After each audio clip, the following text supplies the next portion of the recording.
Hi, this is Perfume Coast, so welcome to my channel. This video is part 6 of rundowns dedicated to 2024 designer releases. Now time is of the essence, so let's dive into the ocean of perfumes. And the first fragrance, as you can see here, is called Burberry Her Elixir by the brand Burberry. Now let's take a quick look at the notes first. So on the top we've got wild strawberry, in the middle we've got orange blossom, and in the base we've got ambroxan. Now this opens up as extremely sweet and strawberry forward. I also find it quite similar to another release of last year by Kayali, which is Bougie Marshmallow.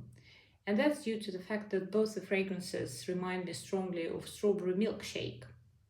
Now as far as this comparison is concerned, a lot of us were mentioning another flanker, Burberry Her Intense. However, when I smelled that one back in the shops, it didn't come across to me as milkshakey at all. In fact, what I smelled was a bit off-putting just because of the presence of this extremely indolic jasmine. So if you're like me, who is not a big fan of jasmine note, then this might be an option for you as well. Because this fragrance, instead of jasmine, contains this beautiful orange blossom note. And orange blossom here is not overpowering at all. In fact, it's nicely blended, providing this fragrance with extra smoothness. So overall, back to this fragrance, it's quite fluffy and musky, and this utter fluffiness and muskiness provides this utter freshness to the scent that never really leaves it. So in terms of versatility, this fragrance is quite versatile, I think, simply due to the fact that both sweetness and freshness are present here. So meaning that you can wear this both during the day or on an evening occasion, plus it's also quite multi-seasonal. So next up is yet another strawberry forward fragrance by the house Dior, and this one is called Miss Dior Parfum. So this one has been preceded by many flankers, including our favorite ones such as Cherie and the release of 2018, which were also devoted to a certain extent to strawberry, as far as I remember. So their new perfumer back then, Francis Kurdijan, heard our mourning perhaps, and he created the fragrance catering to our taste. So let's take a look at the notes. So here what we have is, we've got apricot here, we've got peach, then there is other note combination on the top, such as mandarin orange.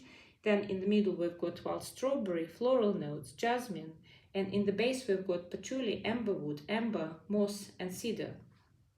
So this one opens up as really wild strawberry forward fragrance. And those of us who are lucky enough to have smelled wild strawberry in real life know that wild strawberry scent is quite different from the one belonging to regular strawberry. Well, to me, wild strawberry has this extra floral touch, if you ask me. So back to this fragrance, it continues as this tangy fragrance. It almost feels like this beautiful wild strawberry is nicely mixed in with green leaves, and that impression might be coming from patchouli and moss presence. So as far as patchouli is concerned, this note is quite strong here.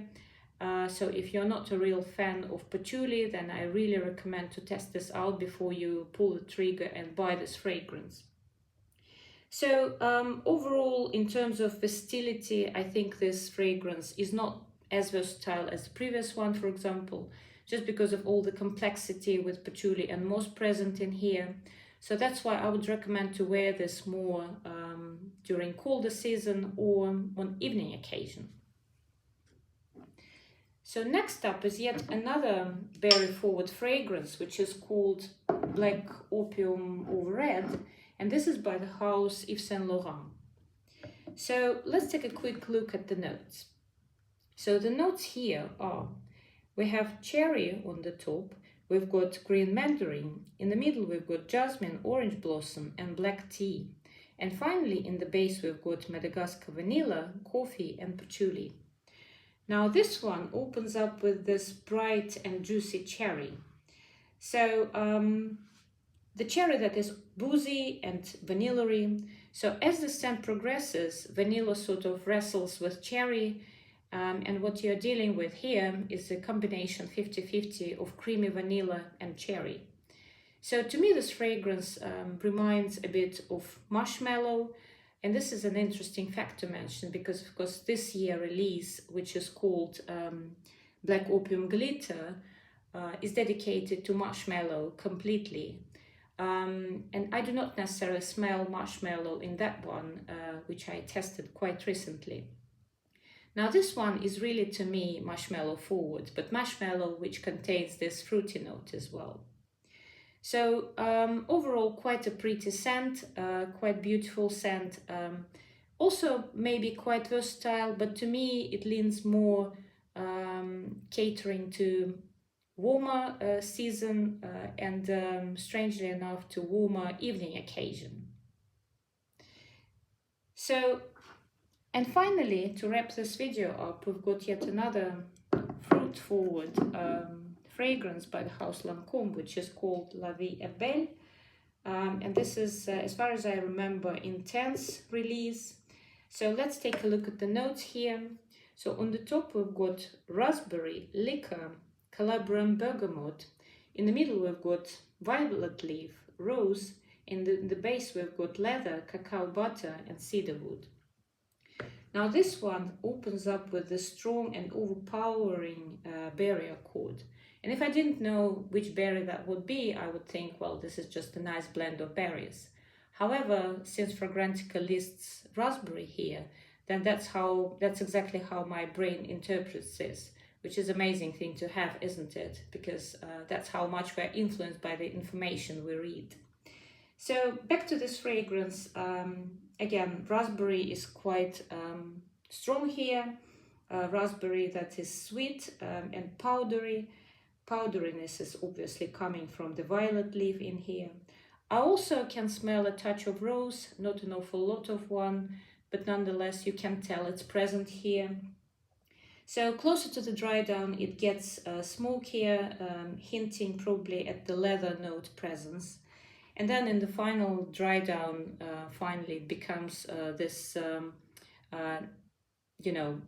leather forward, fruity scent, leather that's slightly animalic, but in a designer sense of word, I'd say.